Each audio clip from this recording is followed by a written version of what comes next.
The following is designed to entertain and inform, not provide medical advice. Always consult your doctor before starting any treatment. Spire.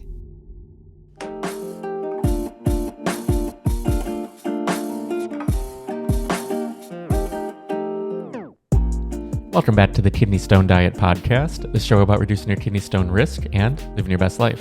I'm your host and fellow student, Jeff Saris. And I'm Jill Harris, your kidney stone prevention nurse. I'm happy to be here.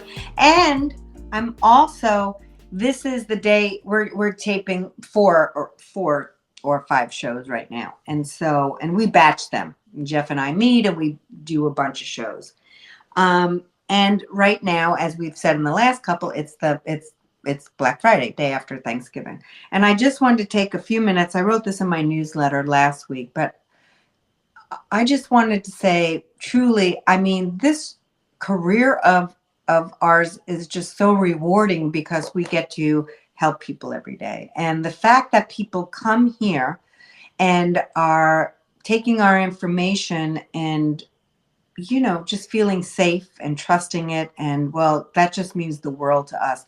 And on this week of gratitude, I just want to make sure that everybody who joins us at kidneystonediet.com understands how much Jeff and I are so grateful for your support and for your love and your kindness and just this community in general. So I just wanted to thank you for that. Right, Jeff? Yeah, I mean, absolutely. Yeah, how lucky are we? Yeah, grateful for your support for us and for others as well. Sort of paying it forward, like if you're finding value here, helping others get the scientifically valid, the experiential knowledge that Jill has from over 25 years of doing this. So it means a lot because the only reason to do this is to help people. And if we can't reach people, we can't help them. So we want to thank you, each and every one of you, for that as well, because every little bit means a lot. Mm-hmm. Yeah. All right. So with that, we were going to rewind a couple weeks and talk about poppy seeds because Joyce had brought up poppy seeds. We accidentally didn't touch on that specifically. We touched on everything around it, all the other topics relating to consuming calcium if you need it throughout the day. If you missed that episode, it's just a couple weeks ago. It would be called Does Calcium Cancel Out Oxalates? But this week we wanted to talk specifically about poppy seeds and for a few reasons. So I'll just hand it over to you. Yeah, Joyce from Detroit. We're going back to your question from a couple of weeks ago. So Joyce is like, Jill, I like bacon and I like me some poppy seeds, so I'm baking with it. And if you Google poppy seeds, guys, because Harvard didn't study it, but if you Google poppy seeds, you're going to see it has, over 1,600 milligrams of oxalate. So Joyce is like, what the heck? I like poppy seeds. And Joyce, guess what? It's one of my favorite things. I just love seeing them on something. I love it. So sometimes I'll make my own everything but the bagel seasoning because I can't use garlic. So I put all the other things in there. And I love seeing some poppy seeds on my food. So I hear you. Now, there is a source on the internet that gives how much oxalates in these poppy seeds. I don't know who's doing the research on this. I just know that Harvard didn't. And so when Harvard didn't study a food, my advice is always this, and it has not bitten me in the butt in 25 years. If something hasn't been studied by Harvard, have that food. Just eat normal portions of it. So Joyce is probably thinking, but Jill, it's over 1,600 milligrams. And I'm going to say, I get it, Joyce, but it's also in 100-gram portion size, says this source. So you're not having 3 ounces of poppy seeds on a cookie. That's not happening. But even so, if it is, in fact, 1,600 milligrams for a 3-ounce portion of poppy seeds, even a few of them, Jill, are going to be a lot of oxalate. And that's true. It is going to be a lot of oxalate. How much exactly? I'm not dividing all that out. I don't have the brain for that. So yes, it's going to be higher in oxalate. That kind of seasoning is going to be higher in oxalate. But Joyce, think about it.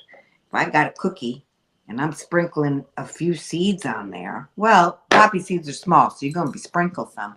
I'm not worried about it. Let me tell you why. I'm not going to overeat poppy seeds. You might, Joyce. You might. So you want to pay attention to it. And maybe if you're having a few cookies or a muffin or whatever that has some poppy seeds, you're going to pair that with your calcium source. Okay. And Joyce's original question is, if I am having it with a high calcium source, isn't that going to lower the food? Can I still eat it? And I'm going to say yes. Joyce may then say this. Well, you're telling us not to have spinach, girl. Why can't I have spinach once in a while? I mean, could you? Yes. Could you have spinach once a month?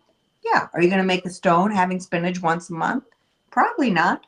It's once a month. What happens is people eat, and this could be you, Joyce. You're eating poppy seeds every day. Poppy seed under your arm, poppy seed in your hair, a poppy seed. I don't know what you're doing. I would have them in a little sprinkle. If you're nervous about it because you're overeating them, definitely pair your calcium with it. But other than that, again, nobody's chugging down poppy seed. Okay, so I'm not too worried about it. If you're overdoing it, cut back on how much you're eating.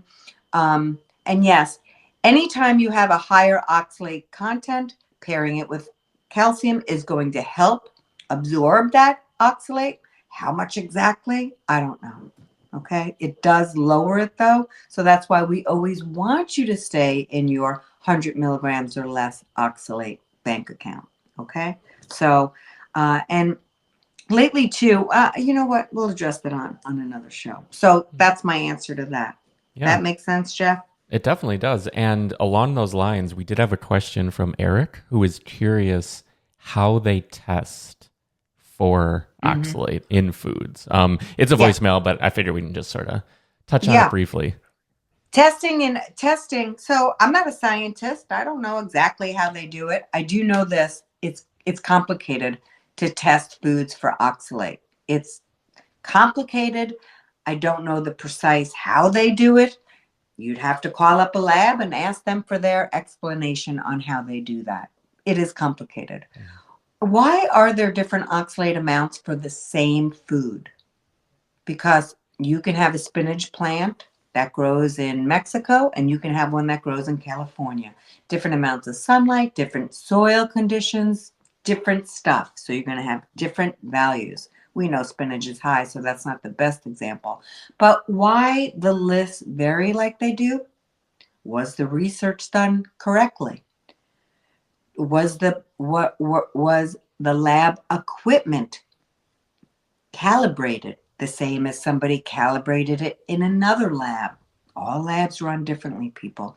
You'd have to ask a lab how they do that. I don't know. That's above my pay grade. Thank God. I don't want to really know. I do know it's complicated, though. Yeah. I do know that. Yeah, and everyone has easy. Yeah, everyone has their specialty. That's not yours. And you even said Dr. Ko, even that's not something that he would be able to answer just off the cuff. Unfortunately, we appreciate the question, but that is something that it's a different lane because you guys take the data and use the information that the labs have provided using their method. So yeah, it's just a little different, but. Yeah, we appreciate the question, Eric, and Joyce, round 2 from Joyce. And for everyone out there who does have a question, no matter the question, remember that we don't know what you don't know. None of us collectively know what we don't know. So it's one of those things that we appreciate each and every one of you who call in, and the number is 773-789-8763. Or you can send a voice memo to podcast@kidneystonediet.com. But we're building this library of content together. So we appreciate all of your input, feedback, and working with us here, honestly, in the comments, sort of continuing the conversation around these episodes through the voicemail, through the email, just everything. Jeff, I really think it's marvelous that people call in. It takes a lot. I mean, that's not, people get nervous. I remember when my mom used to call in, I found after she died, I said this on one of the shows, I found she wrote herself a little script like she was on damn Dinah Shore. And that's back in the day, folk, or Merv Griffin. It's like, Ma, You ain't on a real show. It's just me and Jeff. Come on. She wrote it down. And so I know that people, it takes a lot to call in a show and somebody's going to talk about your question. So I really appreciate that people do that. It's extra. We really value that because, of course, I could talk all day about kidney stone prevention. We don't need to have people call in, but I think it's nice because what we're trying to, Jeff and I are always trying to build community. So it's just so important to us. And I love that people call in. It's the highlight of our week. I will tell you that. Yeah, absolutely. So again, thank you, everyone. And you can always go to kidneystonediet.com to dive deep, find everything, all the premium products, the free products, and access to everything. It's sort of our switching station. It's our operator. You can go there and find your way to whatever you need. But again, thank you all for tuning in, and we will see you next time. Thanks, Joyce. Thanks, Eric. Have a good day, guys.